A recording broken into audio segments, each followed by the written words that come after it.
The night I wrecked my father's truck, I thought I had killed my best friend. It was the summer of 1964, thick with heat and the kind of restless energy that only small towns seem to hold in July. The cornfields outside our Indiana town stood tall and whispering, and Main Street shimmered under the streetlights like it was made of glass. I was 19, full of plans that reached farther than the county line, and driving a borrowed 1956 Ford pickup that didn't belong to me. My father had warned me about that truck. "It pulls right if you don't respect it," he'd said, handing me the keys that afternoon. I nodded like sons do when they believe warnings are meant for someone else. Eddie Harper was in the passenger seat that night, boots up on the dashboard, humming along to the radio. The DJ out of Fort Wayne was playing the Supremes, and the sound drifted in and out as we drove past open fields. We'd just left the drive-in theater on Route 9, where couples sat in rows of cars pretending to watch the screen. Eddie had a way of laughing that made everything feel harmless. "You ever think about just leaving?" he asked, staring out at the dark. "All the time," I said. We were heading back toward town when a deer burst from the ditch. I remember the flash of white tail, the sharp intake of Eddie's breath, and the way the steering wheel jerked in my hands. My father had been right. The truck pulled hard to the right, tires screaming against pavement. We didn't hit the deer. We hit the ditch. The world tilted, then rolled. Metal screamed. Glass shattered. When the truck came to rest, there was nothing but the smell of gasoline and dust. For a moment, I couldn't hear anything but my own pulse. "Eddie?" I croaked. No answer. I scrambled across the cab, hands shaking, and found him slumped against the door. Blood ran from a cut above his eyebrow, thin and dark in the moonlight. His chest rose shallowly. That was the first time in my life I understood how fast everything can change. I dragged him out through the shattered windshield, knees sinking into gravel. The night was too quiet. No passing cars. No witnesses. Just crickets and the ticking of a ruined engine. I thought about running. That thought shames me now, but it came all the same. If I ran home, if I told my father someone else had been driving, maybe I could soften what was coming. Maybe I could protect him from the anger I knew would follow. Instead, I ran toward town. I must have looked like a madman bursting into Rosie's diner, shirt torn, hands streaked with blood. The jukebox was playing "Chapel of Love," and a couple of older men were arguing about baseball at the counter. "Call an ambulance," I said. "It's Eddie." Everything after that moved in flashes. Sirens. Red lights painting the cornfields. The smell of antiseptic at County General. Eddie's mother arriving with her hair still in curlers, eyes wide with terror. The doctor said he had a concussion, a broken collarbone, and a cracked rib. "He's lucky," he told me in the hallway. Another foot to the left, and we'd be having a different conversation. Lucky. I didn't feel lucky. My father didn't yell when he saw the truck the next morning. That almost hurt more. He stood there in the daylight, studying the twisted metal like it was a puzzle. "You alive?" he asked. "Yes, sir." Then the truck did its job. But I saw the way his jaw tightened. We couldn't afford another vehicle. That pickup carried him to the factory at 5 every morning. It hauled lumber on weekends. It was more than steel, it was survival. The second twist came from somewhere I didn't expect. Eddie woke up 2 days later and asked to see me. I walked into that hospital room ready to apologize for the rest of my life. Instead, he grinned weakly and said, "You should have seen your face." I stared at him. I told you that deer looked suspicious, he added. It would have been easy to let that laughter smooth everything over. But something inside me had shifted. I had seen how close we'd come to losing everything. When I got home that night, I told my father I'd quit school. I'd been set to start junior college that fall. Nothing fancy, just business courses 2 towns over. But with the truck gone and hospital bills stacking up, it felt selfish. My mother protested quietly. My father didn't. If that's your decision, he said. The factory hired me within the week. I traded textbooks for steel-toed boots. The stamping presses roared from dawn to dusk, and the air tasted like metal filings. At 19, I told myself this was what being a man meant, stepping in where needed. Then came the third turn. Eddie's father was laid off in October.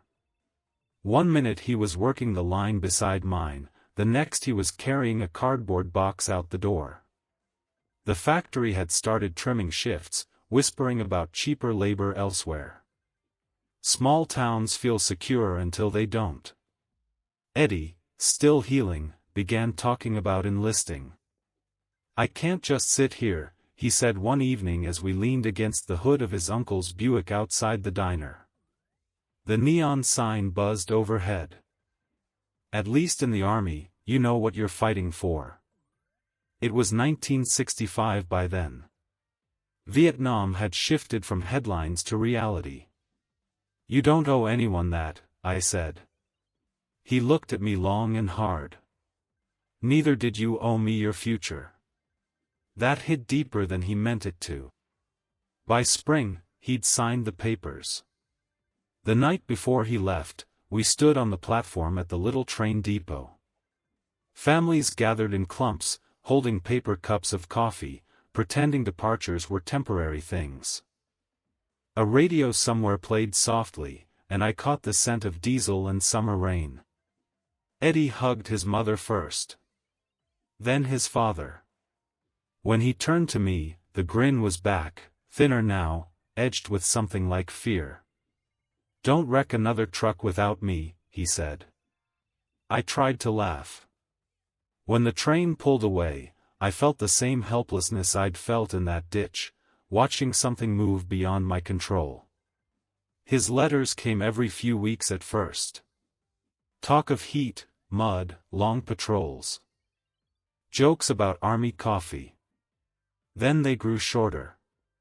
Then they stopped for a month. That month felt longer than the night of the crash.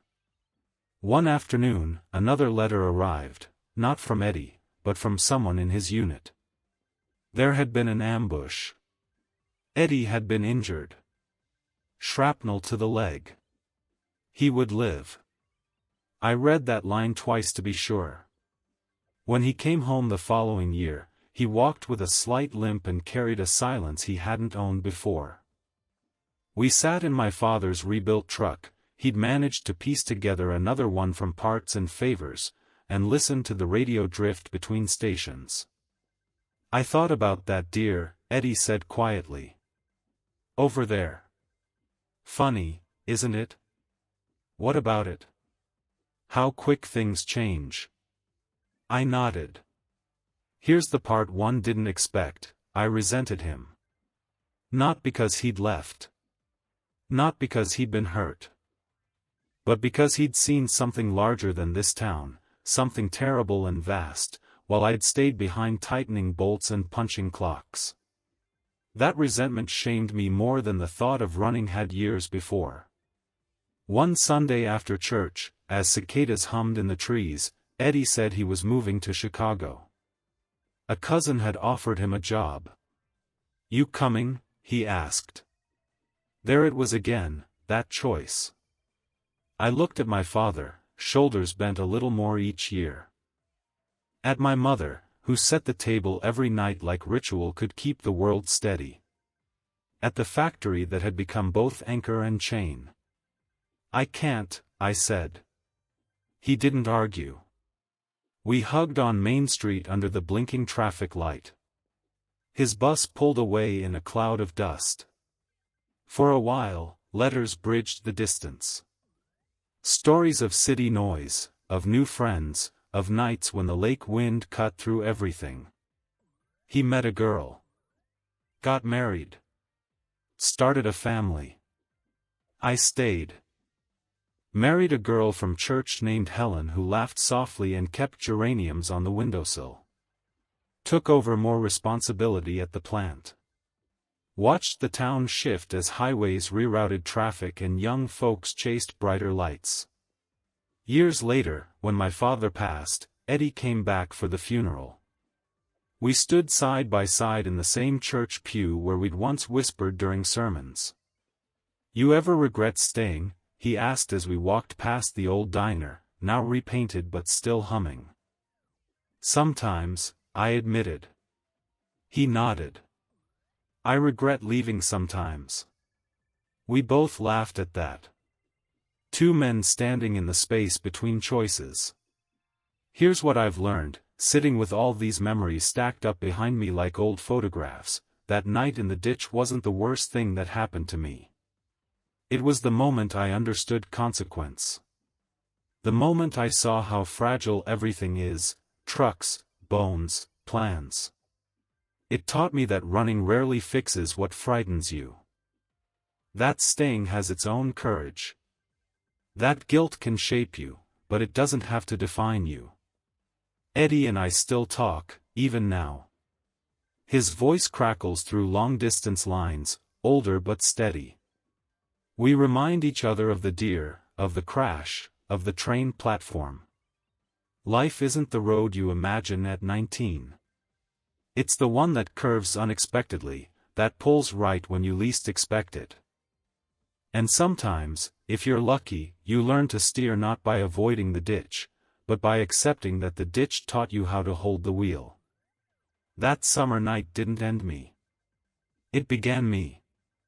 And in the quiet spaces between memory and regret, I'm grateful for that.